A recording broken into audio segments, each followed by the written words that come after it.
নমস্কার। যুক্তি তর্ক সঙ্গে অর্কয় আপনাদের স্বাগত। আপনাদের সঙ্গে আমি অর্কপ্রভ সরকার। 16ই ডিসেম্বর বাংলাদেশের বিজয় দিবস। স্বাধীনতা প্রাপ্তির পর 53 বছর হয়ে গেছে। শুধুমাত্র করোনা অতিমারির সময় বাংলাদেশে বিজয় দিবসের অনুষ্ঠান সাড়ম্বরে পালিত হয়নি। তারপর 2024-এও হবে না।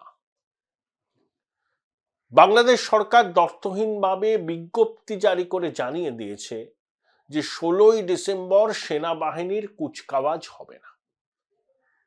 খুব তাৎপর্যপূর্ণ না? ভারতের পূর্বাঞ্চলে সেনাবাহিনীর সদর দপ্তর থেকে জানানো হয়েছে হবে 16ই ডিসেম্বর ভারতীয় সেনা বিজয় দিবস যথাযোগ্য মর্যাদায় পালন করবে। অতীতে আমরা দেখেছি যে মুক্তিযোদ্ধারা আসতেন, 16ই ডিসেম্বর তারা আসবেন না, তাদেরকে অনুমতিও দেওয়া হবে না বাংলাদেশ সরকারের পক্ষ থেকে। এর কারণটা কি? এই কারণটা বোঝার জন্য আপনাকে নিউক্লিয়ার ফিজিক্সে পারদর্শী হতে হবে না। কারণটা খুব সিম্পল। জঙ্গি ইউনুস সরকারের পিছনে যারা রয়েছেন, যারা এই সরকারকে টিকিয়ে রাখতে চান, তারা হচ্ছে মুক্তিযুদ্ধের পরাজিত শক্তি। তারা হচ্ছে রাজাকারদের উত্তরাধিকারী। এই ছাত্রগুলো হচ্ছে রাজাকারের নাতিপুতি। এদের মস্তিষ্ক ভর্তি ঘৃণা। অধিকাংশ মাদ্রাসা শিক্ষায় শিক্ষিত। এরা চরমপন্থী ইসলামী শাসন ব্যবস্থা কায়েম করতে চায় বাংলাদেশে, যেটা আফগানিস্তানে আছে, ঠিক তার একটা ডুপ্লিকেট এই বাংলায় চালু করতে চায়। যে ছাত্রছাত্রীরা ক্যালিফেটের দাবি করছেন, ওই পতাকা নিয়ে ঘুরছেন কালো সাদা, তাদের পোশাকগুলো দেখুন, তাহলেই আপনারা বুঝতে পারবেন যে কোন মতাদর্শ দ্বারা এরা উদ্বুদ্ধ। অর্থাৎ ঘৃণা, গণতন্ত্রের প্রতি ঘৃণা, মেয়েদের অধিকারের পক্ষে একেবারেই নয়। আফগানিস্তানে মেয়েরা যেভাবে থাকেন সেটাই তাদের কাছে আদর্শ। এবং ধর্মীয় সংখ্যালঘুরা হচ্ছে যত নষ্টের গোড়া, এভাবে চিহ্নিত করে বাংলাদেশের স্বার্থের পক্ষে তারা ক্ষতিকর, এই ন্যারেটিভটাকে প্রতিষ্ঠা করা। একদম এছাড়া তাদের কোনো কাজ নেই। এবং এদের হাতে প্রচুর অস্ত্র আছে, পাকিস্তানের মদত আছে। পাকিস্তান হাই কমিশন এখন খুব সক্রিয় ঢাকায়। 53 বছর পর যখন প্রথম কন্টেনার ভর্তি জাহাজ আসলো চট্টগ্রাম বন্দরে করাচি থেকে সরাসরি, যখন দুদেশের মধ্যে সরাসরি বিমান চলাচল শুরু হচ্ছে, যখন পাক নাগরিকরা যে কোনো দেশ থেকে চাইলেই বাংলাদেশের ভিসা পাবেন, যখন পাকিস্তান সরকার বাংলাদেশিদের তাদের দেশে আমন্ত্রণ জানাচ্ছেন, বিশ্ববিদ্যালয়ে পড়াশোনার জন্য স্কলারশিপের কথা বলছেন, পাকিস্তানকে ঘুরে দেখার ট্যুরিস্ট ডেস্টিনেশনে যাওয়ার আহ্বান জানাচ্ছেন, লাহোরের বিখ্যাত স্ট্রিট ফুড চেখে দেখার কথা বলছেন, তাহলে দুটো দেশের সম্পর্ক কিরকম এখন আপনারা বুঝতেই পারছেন, কিরকম মাখামাখি। তাহলে সেই আবহে যারা পাকিস্তানের মনে তীব্র ক্ষত তৈরি করেছে, তাদের অঙ্গহানি হয়েছে 71 সালে 16ই ডিসেম্বর বিজয় দিবস, যেখানে পাক বাহিনী আনুষ্ঠানিক আত্মসমর্পণ করেছিল, সেটা যদি বাংলাদেশ খুব সাড়ম্বরে করে অতীতের মতো, তাহলে পাকিস্তানের মাতব্বররা বাংলাদেশ সরকারের প্রতি কুপিত হবেন। সেটা জামাত, হেফাজত, হিজবুত, মুক্তিযুদ্ধ বিরোধী শক্তি চাইবে না। তারা মুক্তিযুদ্ধকে স্বীকার করে না। তারা বাঙালি জাতীয়তাবাদ, বাংলাদেশি জাতীয়তাবাদকে স্বীকার করে না। তাদের মতে 5ই আগস্ট হচ্ছে দ্বিতীয় স্বাধীনতা, 47-এর দ্বিজাতি তত্ত্ব পাকিস্তানের সৃষ্টি, তারপরে বাংলাদেশের সৃষ্টি, সেটা দ্বিজাতি তত্ত্বের মূলে কুঠারাঘাত তারা মনে করে, আমরাও মনে করি। তারপর 5ই আগস্টে আবার এই মোল্লা জঙ্গিরা ক্ষমতা দখল করলো, অর্থাৎ বাংলাদেশ রাষ্ট্র ধারণার কে ধূলিসাৎ করে আবার তারা ক্ষমতা ফিরে পেল। এটা তাদের কাছে দ্বিতীয় স্বাধীনতা যুদ্ধ। অর্থাৎ আপনারা নিশ্চয়ই বুঝতে পারছেন যে দ্বিজাতি তত্ত্বের মূলে কুঠারাঘাত ৭১ সালে হয়ে গেছিল, যখন ধর্মের ভিত্তিতে গঠিত দেশ পাকিস্তান, তারই একটা অংশ, সেখানেও মুসলিমরা সংখ্যাগরিষ্ঠ, শুধু ভাষার দাবিতে, বাঙালি জাতীয়তাবাদের দাবিতে পাকিস্তান থেকে বিচ্ছিন্ন হয়ে গেল লড়াই করে। ৩০ লক্ষ মানুষ মারা গিয়েছিলেন, প্রচুর ভারতীয় সেনা আত্মবলিদান করেছিলেন। তাহলে দ্বিজাতি তত্ত্ব জিন্নাত যেটা ছিল, যার ভিত্তিতে পাকিস্তানের পতন, সেখানে বিসমিল্লায় গলদ ছিল। ৭১ সেটা প্রমাণিত হয়েছে। কিন্তু জঙ্গি জেহাদিরা, মুক্তিযুদ্ধ বিরোধী শক্তি এটা তো মানবে না। ভুট্টো যেমন বলেছিলেন ১০০০ বছর হিন্দুস্তানের বিরুদ্ধে লড়াই করব, তার উত্তরসূরি এই জামাত, এই হেফাজতে ইসলাম, এই হিজবুত তাহরির, তারা ৫ই আগস্টের পর মনে করেছে যে ৭১-এর প্রতিশোধ নেওয়া হলো। তাই কোনো অবস্থাতেই বিজয় দিবসকে পালন করা হবে না। নমনম করে কিছু করা হবে, চাঁদ সওদাগরের মনসা পুজো করার মতো। কিন্তু বিজয় দিবসকে উপলক্ষ করে, আমি তো ঢাকা থেকে খবর পেলাম যে একটা উন্মাদনা হতো বাংলাদেশে। বিজয়ের মাস, জাতীয় পতাকা বিক্রি হতো, মানুষ আনন্দে থাকতেন, আমার সোনার বাংলা, আমি তোমায় ভালোবাসি গান শোনা যেত সর্বত্র। এবার সেটা নেই, থমথমে পরিস্থিতি। এবং সেনাবাহিনীর কুচকাওয়াজ হচ্ছে না। মুক্তিযোদ্ধাদের সম্মান জানানো হবে কিনা আমি জানি না, হলেও লোক দেখানো ইতিউতি হবে। তাহলে বাংলাদেশের মানুষের কাছে গভীর সংকট। এটা আফগানিস্তান হবে না ধর্মনিরপেক্ষ গণতান্ত্রিক বাংলাদেশ থাকবে, সেটার কয়েকদিনের মধ্যে বোঝা যাবে। কিন্তু আশার কথা হলো, কিছু কিছু মানুষ এবার মুখ খুলতে শুরু করেছেন। তারা বুঝতে পারছেন যে শিয়রে সমন। এখনো যদি তারা প্রতিবাদ না করেন, তাহলে তাদের পরবর্তী প্রজন্মকে তারা রক্ষা করতে পারবেন না। Join Indian Institute of Hotel Management now. Right choice, right decision. কিন্তু জামাত, হেফাজত, হিজবুত এরাও মরিয়া। এদের কাছে বেআইনি অস্ত্র আছে, সেনাবাহিনীর একটা অংশের মদত আছে। যে গ্রাউন্ড তারা পেয়েছে ৫ই আগস্টের পর, সেটাকে তারা লুজ করতে চায় না।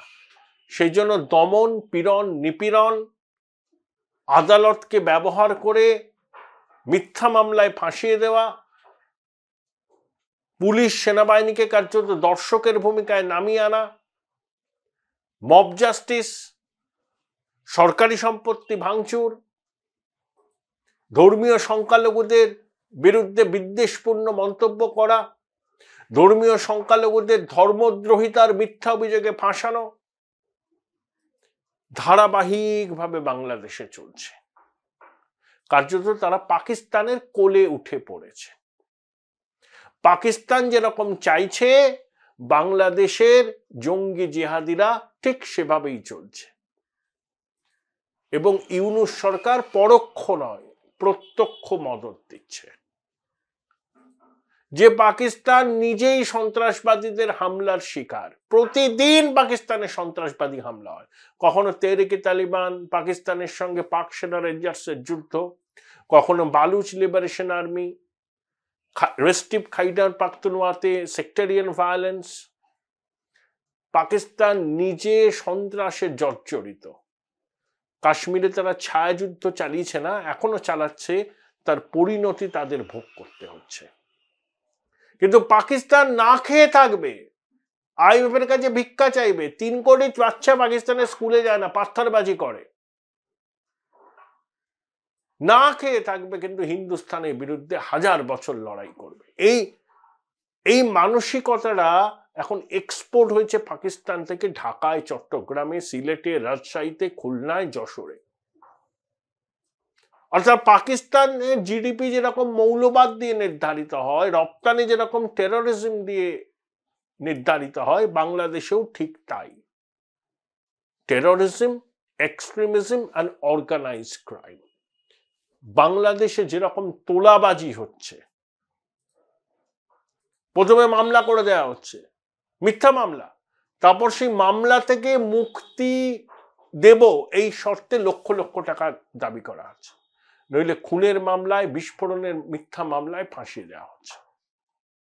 এরা হচ্ছে বাংলাদেশের বর্তমান ছবি।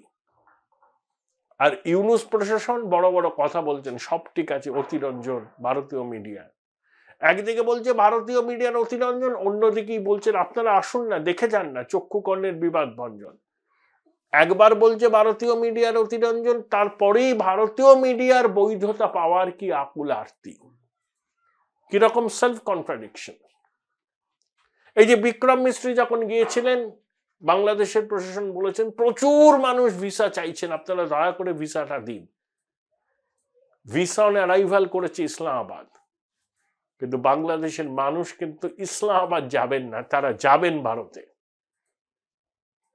আর জঙ্গি জেহাদি সমর্থন পুষ্ট ইউনূস সরকার সর্বত্র ভারতীয় আধিপত্যবাদের ভূত দেখে। আসলে যে প্রতিশ্রুতি তারা দিয়েছিল অগাস্ট মাসের 9 তারিখে ক্ষমতায় আসার পর, একটা পূরণ করতে পারেনি। সয়াবিন তেলের আকাল, লিটার প্রতি 8 টাকা দাম বেড়েছে। নিত্য প্রয়োজনীয় জিনিসের আকাশ ছোঁয়া মূল্য বৃদ্ধি, 30% বেকারত্ব, বিদেশি মুদ্রার ভাড়ারে টান, যে এক্সপোর্ট বস্ত্র রপ্তানি করে সেখানেও সমস্যা, বিভিন্ন কারখানা শ্রমিক বিক্ষোভ হচ্ছে, বেতন ভাতা না পেয়ে পথে নামছেন, বন্ধ হয়েছে। বিদেশি বিনিয়োগ হচ্ছে না, যেগুলো হচ্ছিল সেগুলো চলে গেছে। আইএমএফ এর কাছে বেল আউট প্যাকেজ চেয়েছে বাংলাদেশ, এই হচ্ছে ওদের ছবি। মাছ কিনতে পারছে না মানুষ, কারণ মাছের কাঁটা কিনে খাচ্ছে। এই প্রেক্ষিতে দেখতে হবে যে 16ই ডিসেম্বরের বিজয় দিবসে সেনাবাহিনীর কুচকাওয়াজ না হওয়া, বিজয় দিবস এবং বিজয়ের মাসকে নমনম করে পালন করা, পাকিস্তানের সঙ্গে মাখামাখি প্রচন্ড বাড়া, পাক মৌলবাদী জিহাদিরা বাংলাদেশকে পরম মিত্র বলে মনে করে প্রকাশ্যে বিবৃতি দিচ্ছেন। ইউনূস সরকার ক্ষমতায় আসার পর 174 জন জঙ্গিকে মুক্তি দিয়েছে। প্রচুর অত্যাধুনিক অস্ত্র এই জঙ্গিদের হাতে। জঙ্গিরা চিকেন নেক এবং উত্তর পূর্ব ভারতকে আক্রমণের হুমকি দিচ্ছেন।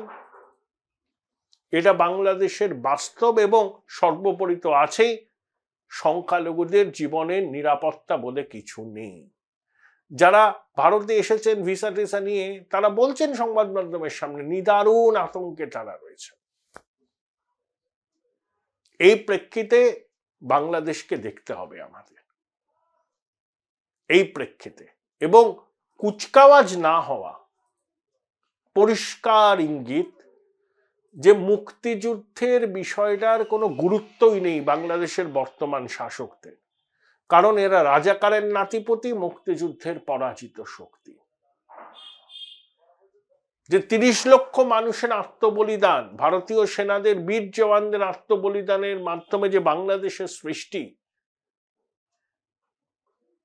যে বিজয় মাস, যে বিজয় দিবস এতদিন ধরে দুই দেশের মানুষ পালন করে আসছে, সেখানে বাংলাদেশের অন্তর্বর্তী সরকারের এই বিজয়ের মাস, বিজয় দিবস পালন না করার যে কর্মসূচি, তাতে এটা স্পষ্টভাবে বোঝা যাচ্ছে যে মুক্তিযুদ্ধের গৌরব উজ্জ্বল ইতিহাস এই সরকার মুছে দিতে চায়।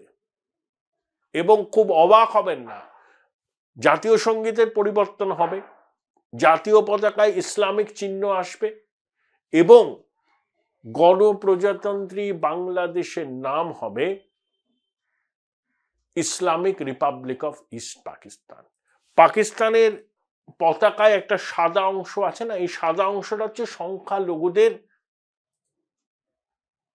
তারাও যে পাকিস্তানের নাগরিক এবং সমান অধিকার ভোগ করবেন তার চিহ্ন। বাস্তবে কি হয়েছে? বাস্তবে কি হয়েছে?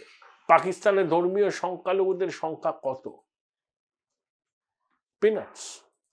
আর 71 সালে বাংলাদেশে হিন্দুরা ছিল 21-22%, আজ নামতে নামতে 7-8%। এরকম ভাবে যদি চলতে থাকে বাংলাদেশ আর 20-25 বছর বাদে হিন্দু শূন্য হয়ে যাবে। এটাই কিন্তু বাংলাদেশের বাস্তব।